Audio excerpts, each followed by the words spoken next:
Michel Foucault. Les mots et les choses, une archéologie des sciences humaines, préface, publié aux éditions Gallimard en 1966. Avant la lecture de ce texte, capital, je fixerai un certain nombre de repères biographiques.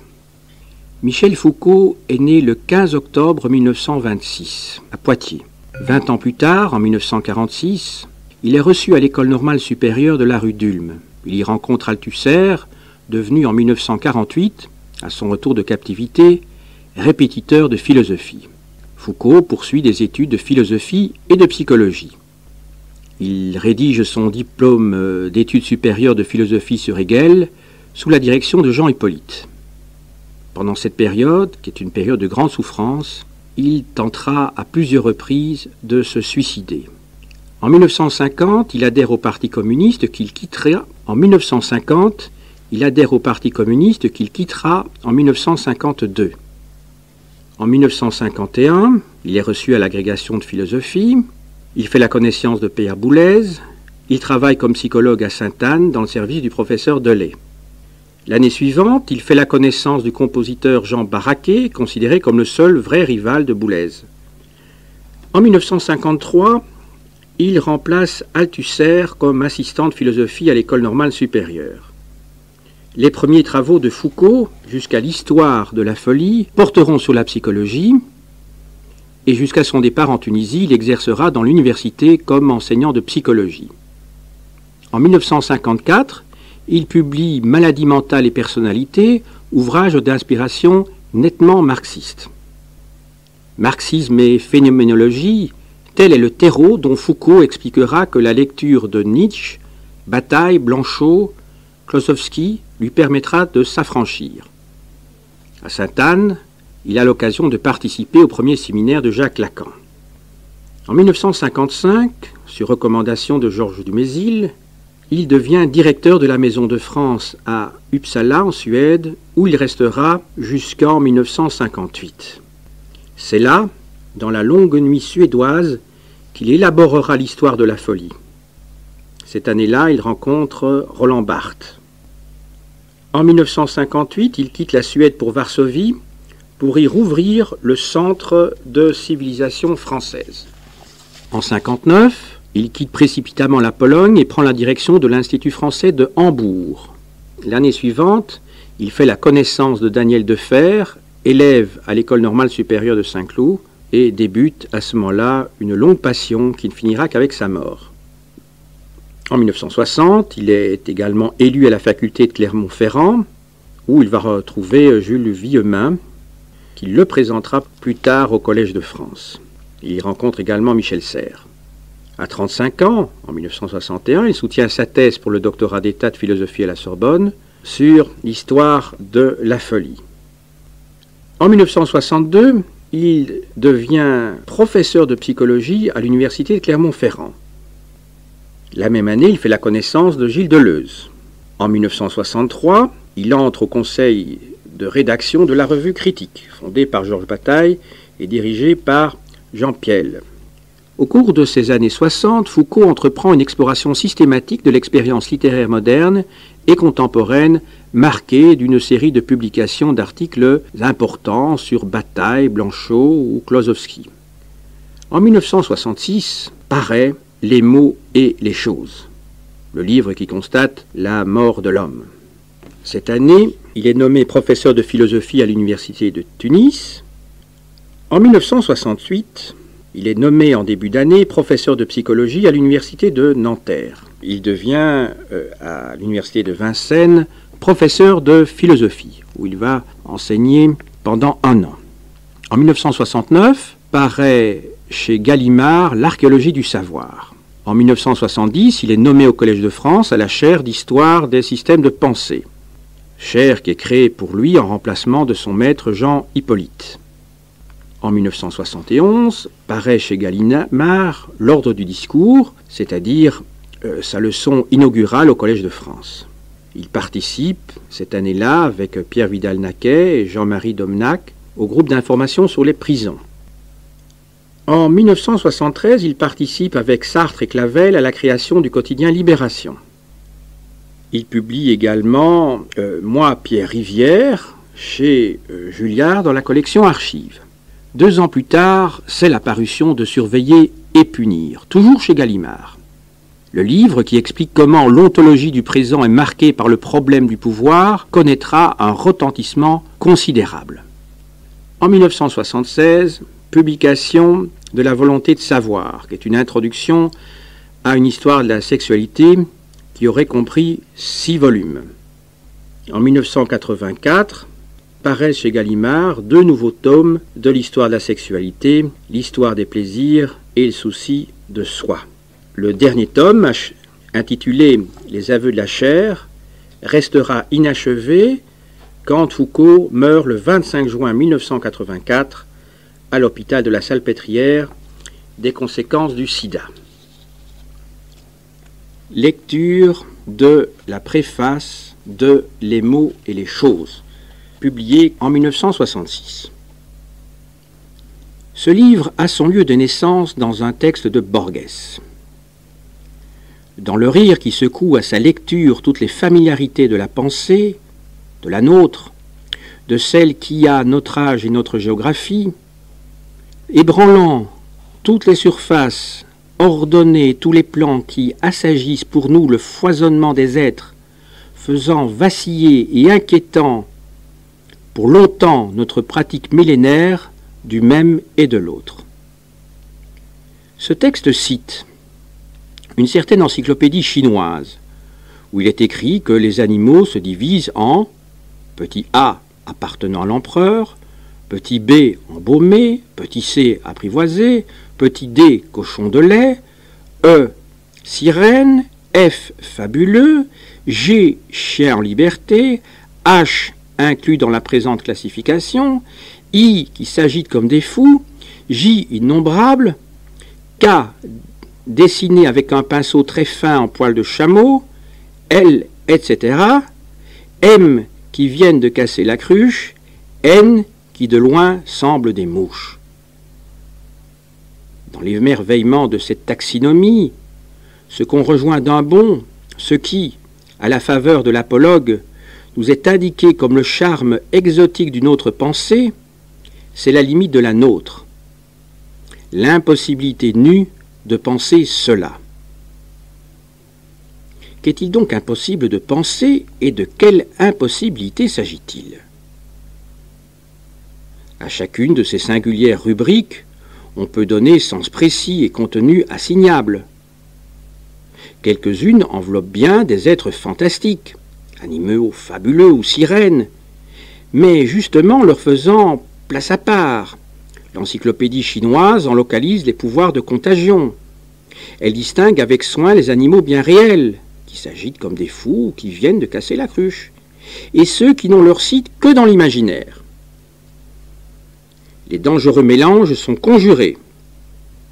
Les blasons et les fables ont rejoint leur haut lieu. Pas d'amphibie inconcevable, pas d'ailes griffues, pas d'immonde peau squameuse, nulle de ces faces polymorphes et démoniaques, pas d'haleine de flamme. La monstruosité ici n'altère aucun corps réel, ne modifie en rien le bestiaire de l'imagination.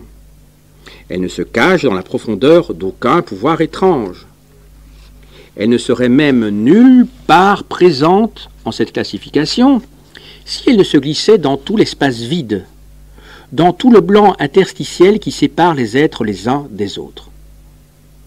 Ce ne sont pas les animaux fabuleux qui sont impossibles, puisqu'ils sont désignés comme tels, mais l'étroite distance selon laquelle ils sont juxtaposés aux chiens, en liberté, ou à ceux qui, de loin, semblent des mouches.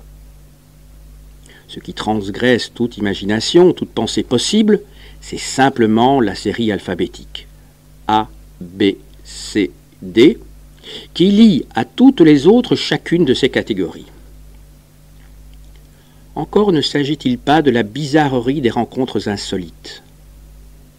On sait ce qu'il y a de déconcertant dans la proximité des extrêmes ou, tout bonnement, dans le voisinage soudain des choses sans rapport. L'énumération qui les entrechoque possède à elle seule un pouvoir d'enchantement.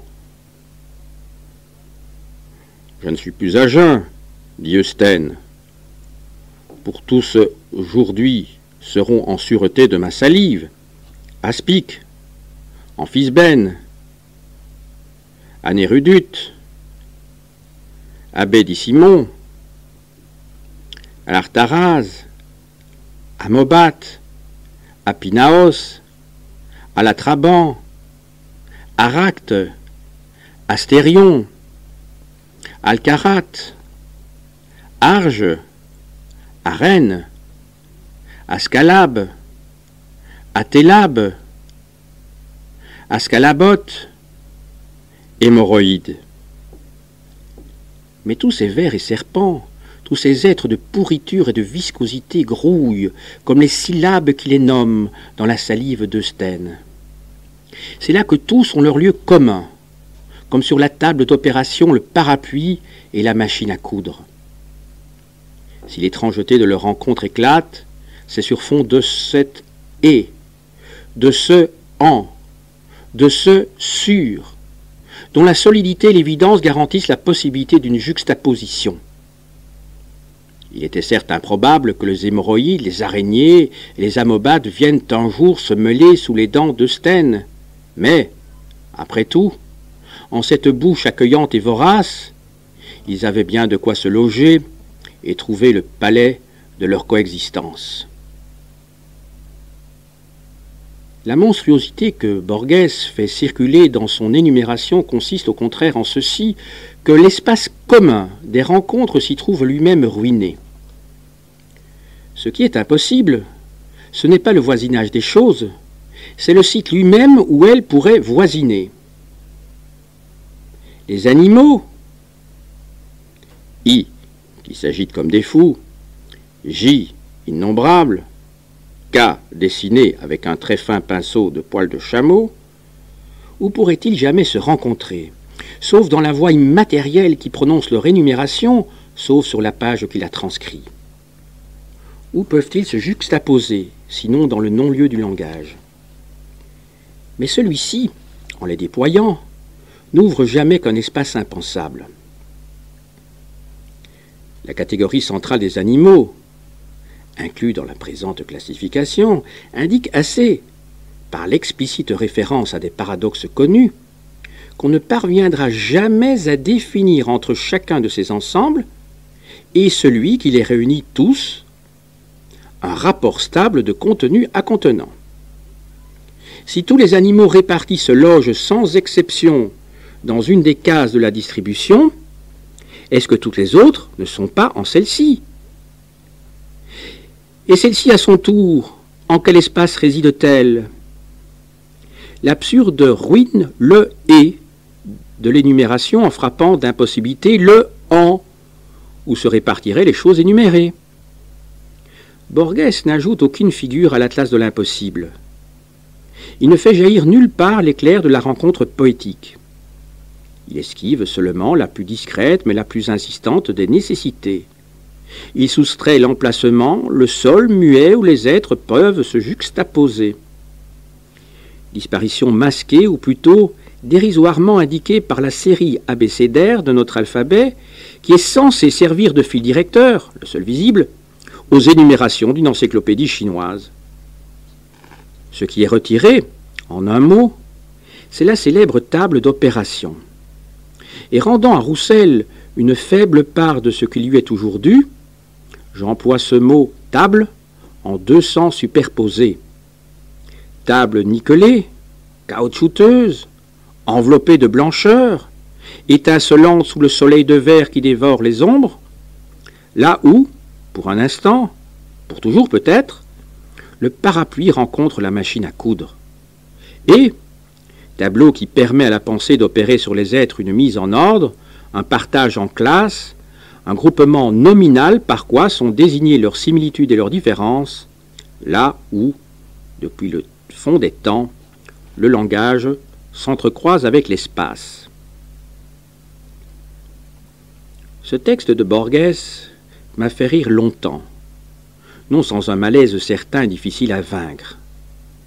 peut-être parce que dans son sillage naissait le soupçon qu'il y a pire désordre que celui de l'incongru et du rapprochement de ce qui ne convient pas. Ce serait le désordre qui fait scintiller les fragments d'un grand nombre d'ordres possibles dans la dimension sans loi ni géométrie de l'hétéroclite. Et il faut entendre ce mot plus près de son étymologie. Les choses y sont couchées, posées, disposées, dans des sites à ce point différents qu'il est impossible de trouver pour eux un espace d'accueil, de définir au-dessous des uns et des autres un lieu commun. Les utopies consolent. C'est que si elles n'ont pas de lieu réel, elles s'épanouissent pourtant dans un espace merveilleux et lisse. Elles ouvrent des cités aux vastes avenues, des jardins bien plantés, des pays faciles, même si leur accès est chimérique.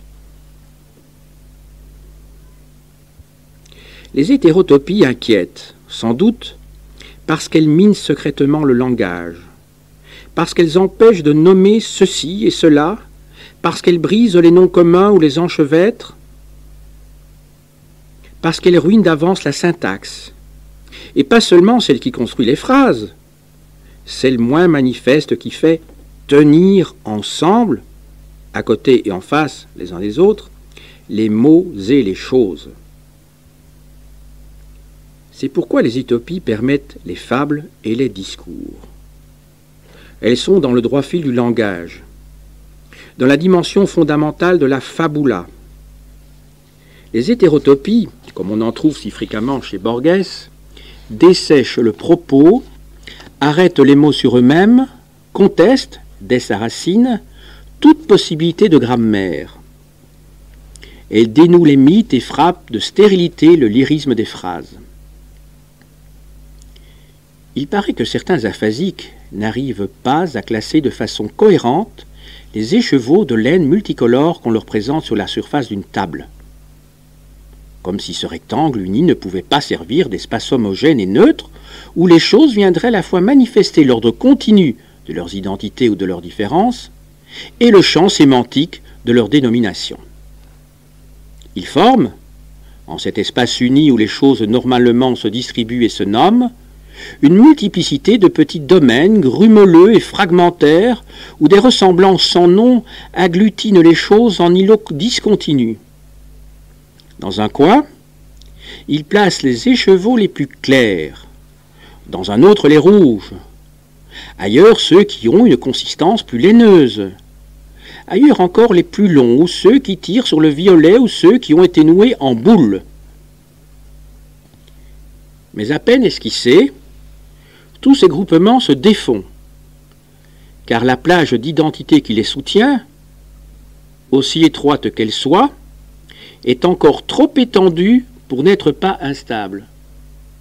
Et à l'infini, le malade rassemble et sépare, entasse les similitudes diverses, ruine les plus évidentes, disperse les identités, superpose les critères différents, s'agite, recommence, s'inquiète et arrive finalement au bord de l'angoisse.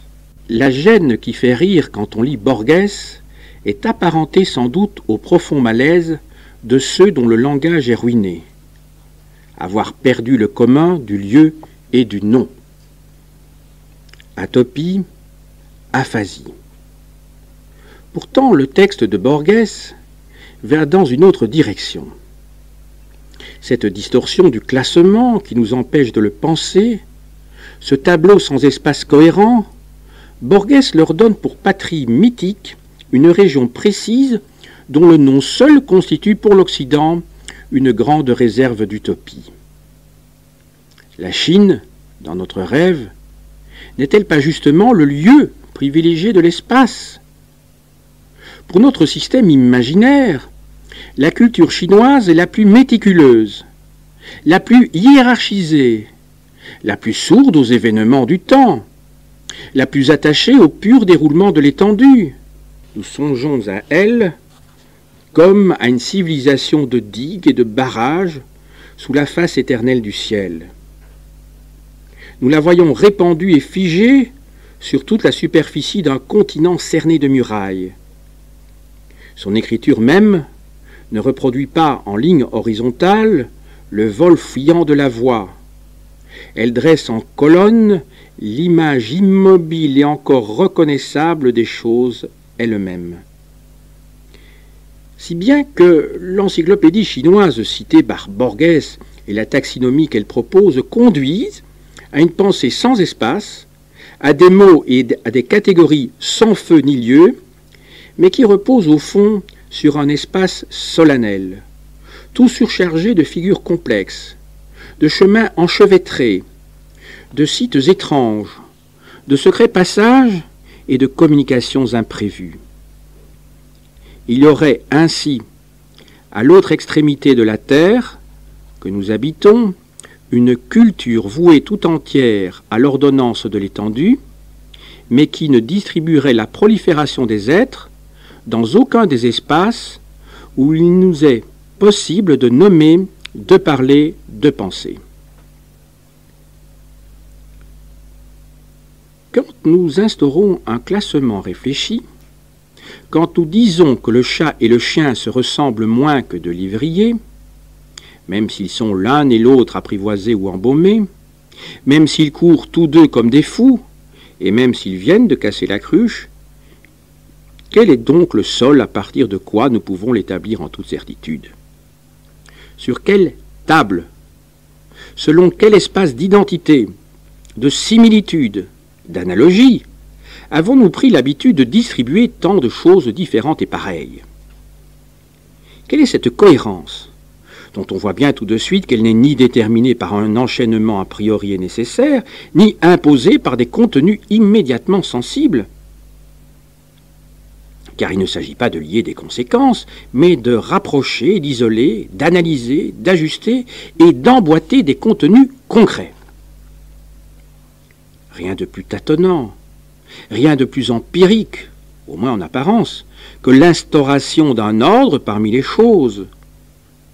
Rien qui n'exige un œil plus ouvert, un langage plus fidèle et mieux modulé.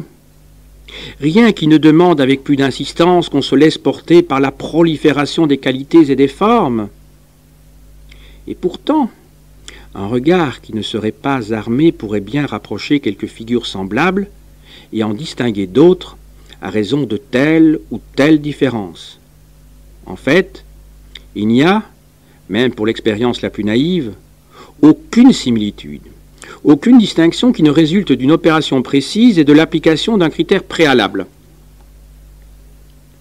Un système des éléments, une redéfinition des segments sur lesquels pourront apparaître les ressemblances et les différences, les types de variations dont ces segments pourront être affectés, le seuil enfin au-dessus duquel il y aura différence et au-dessous duquel il y aura similitude, est indispensable pour l'établissement de l'ordre le plus simple.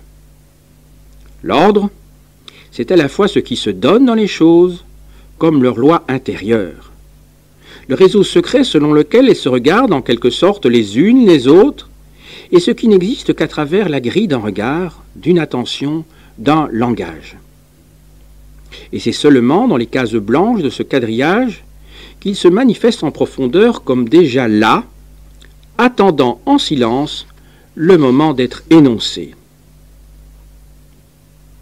Les codes fondamentaux d'une culture, ceux qui régissent son langage, ses schémas perceptifs, ses échanges, ses techniques, ses valeurs, la hiérarchie de ses pratiques, fixent d'entrée de jeu pour chaque homme les ordres empiriques auxquels il aura affaire et dans lesquels il se retrouvera.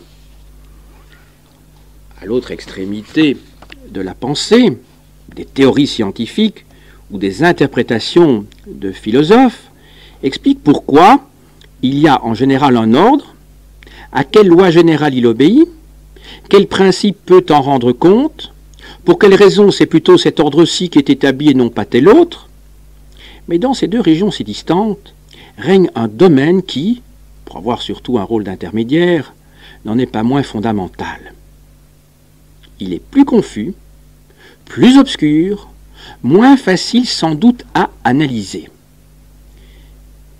C'est là qu'une culture, se décalant insensiblement des ordres empiriques, qui lui sont prescrits par ses codes primaires, instaurant une première distance par rapport à eux, leur fait perdre leur transparence initiale, cesse de se laisser passivement traverser par eux, se déprend de leur pouvoir immédiat et invisible, se libère assez pour constater que ces ordres ne sont peut-être pas les seuls possibles ni les meilleurs, de sorte qu'elle se trouve devant le fait brut qu'il y a, au-dessous de ces ordres spontanés, des choses qui sont en elles-mêmes ordonnables, qui appartiennent à un certain ordre muet, bref, qu'il y a de l'ordre.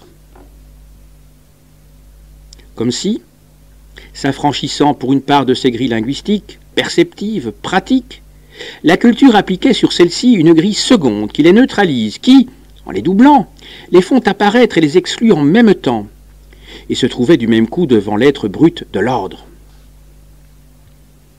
C'est au nom de cet ordre que les codes du langage, de la perception, de la pratique sont critiqués et rendus partiellement invalides. C'est sur fond de cet ordre, tenu pour sol positif, que se bâtiront les théories générales de l'ordonnance des choses et les interprétations qu'elle appelle.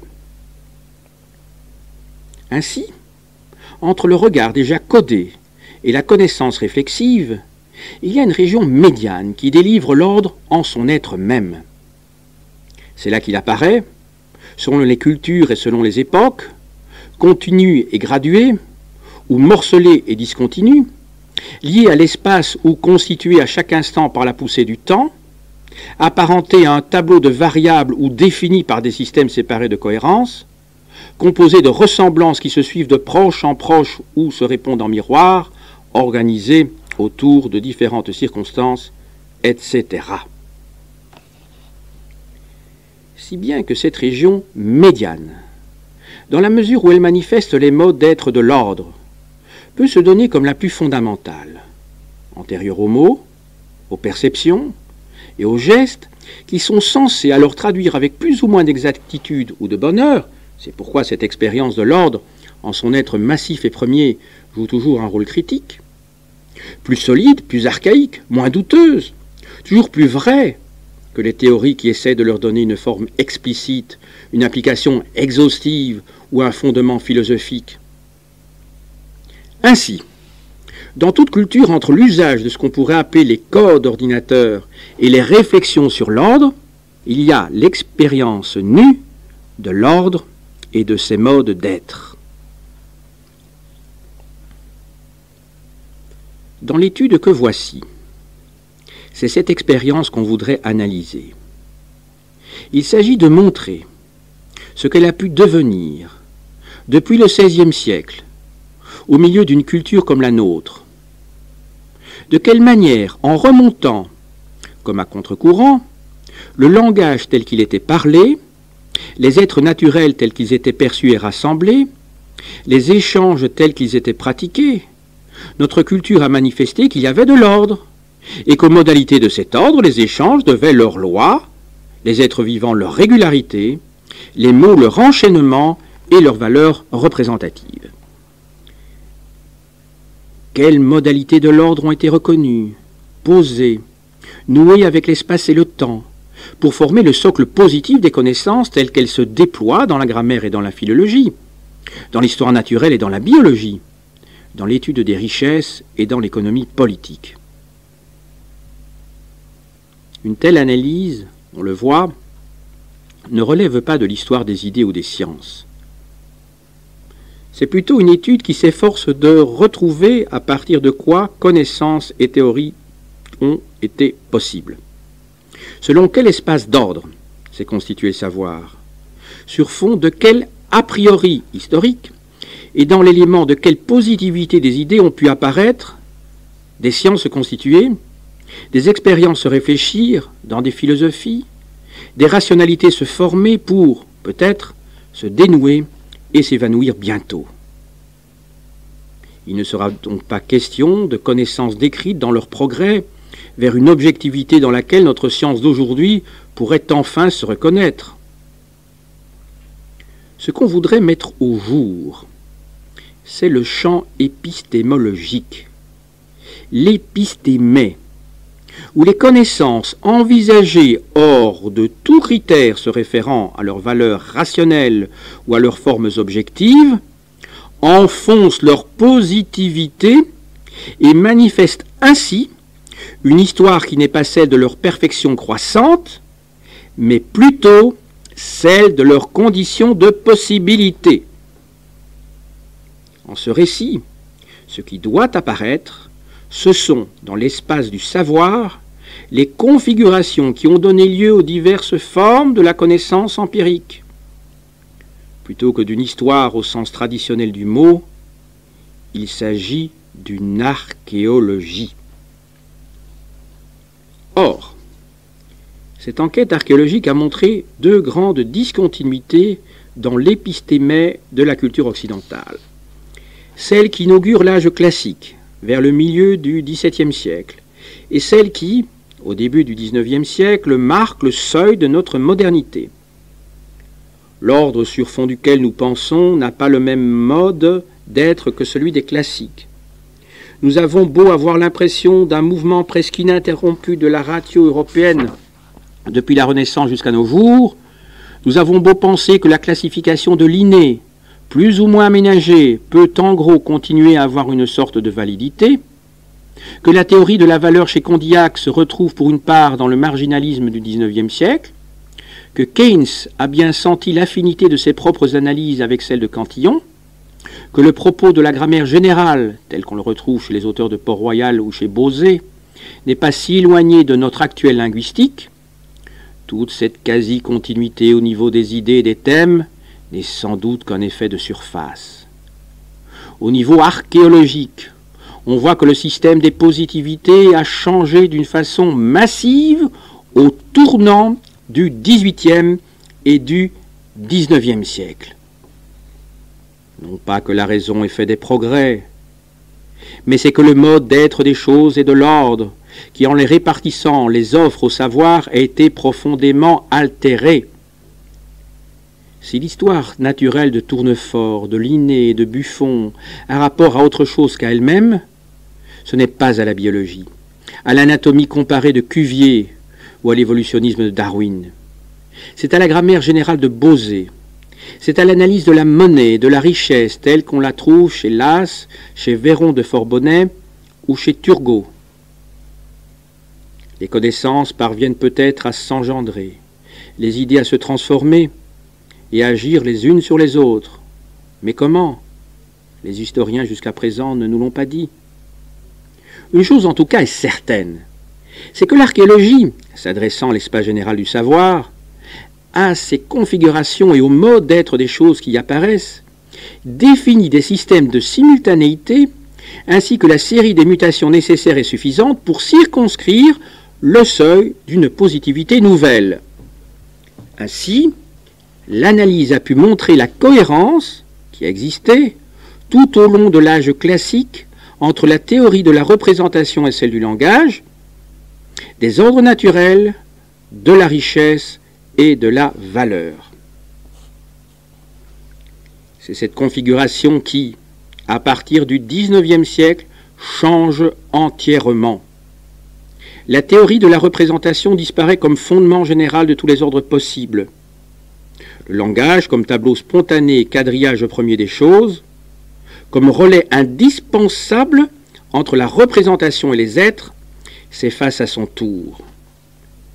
Une historicité profonde pénètre au cœur des choses, les isole et les définit dans leur cohérence propre, leur impose des formes d'ordre qui sont impliquées par la continuité du temps. L'analyse des échanges et de la monnaie fait place à l'étude de la production. Celle de l'organisme prend le pas sur la recherche des caractères taxinomiques. Et surtout, le langage perd sa place privilégiée et devient à son tour une figure de l'histoire cohérente avec l'épaisseur de son passé. Mais à mesure que les choses s'enroulent sur elles-mêmes, ne demandant qu'à leur devenir le principe de leur intelligibilité, et abandonnant l'espace de la représentation, l'homme à son tour entre, et pour la première fois, dans le champ du savoir occidental. Étrangement, l'homme, dont la connaissance passe à des yeux naïfs pour la plus vieille recherche depuis Socrate, n'est sans doute rien de plus qu'une certaine déchirure. Dans l'ordre des choses, une configuration en tout cas dessinée par la disposition nouvelle qu'il a prise récemment dans le savoir. De là sont nées toutes les chimères des nouveaux humanismes, toutes les facilités d'une anthropologie entendue comme réflexion générale, mi-positive, mi-philosophique sur l'homme.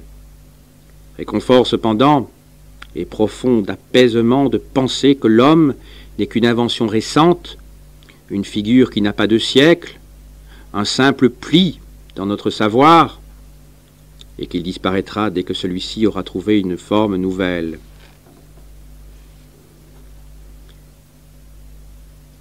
On voit que cette recherche répond un peu, comme en écho, au projet d'écrire une histoire de la folie à l'âge classique. Elle a dans le temps les mêmes articulations. Prenant son départ à la fin de la Renaissance et trouvant, elle aussi, au tournant du XIXe siècle, le seuil d'une modernité dont nous ne sommes toujours pas sortis. Alors que dans l'histoire de la folie, on interrogeait la manière dont une culture peut poser sous une forme massive et générale la différence qui la limite, il s'agit d'observer ici la manière dont elle éprouve la proximité des choses, dont elle établit le tableau de leur parenté et l'ordre selon lequel il faut les parcourir. Il s'agit en somme d'une histoire de la ressemblance.